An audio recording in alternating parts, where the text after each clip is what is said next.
maghintay si Dingdong Dantes sa showing ng kanyang very first indie film. May cameo role sa pelikula si Marian Rivera.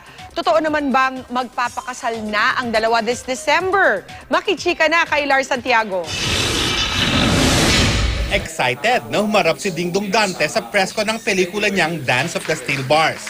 Ito ang unang indie film ni Dingdong at masaya raw siyang nakasama pa niya rito ang Hollywood actor na si Patrick Bergin. Tinatalakay ng pelikula ang buhay ng tinaguriang dancing inmates ng Cebu.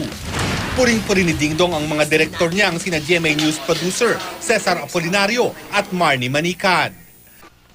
It is something unique para sa akin and something na hindi ko pa nagagawa. Because yung role ko, medyo ano rin siya dito eh. At first may pagka-homophobic, pero at the same time, yun nung dahilan kaya naging very close siya sa mga tao. Inamin ni Dingdong na may cameo role sa pelikula ang girlfriend niyang si Marian Rivera. Bumisita lang kasi siya noon eh. Wala siyang kamuang-muang na magaling mag-convince si Direk Cesar Apolinario at Direk Marnie. So she was able to do a cameo for us. Patuloy naman ang pag-iingay ng balitang plano ng magpakasal ni Dingdong at Marian sa darating na Disyembre. Sagot ni Dong. Hindi pa ho eh. At saka hanggat as much as I want to, hindi pa ho. Magkakaroon naman ng tamang pagkakataon na kung kailan mangyayari yon.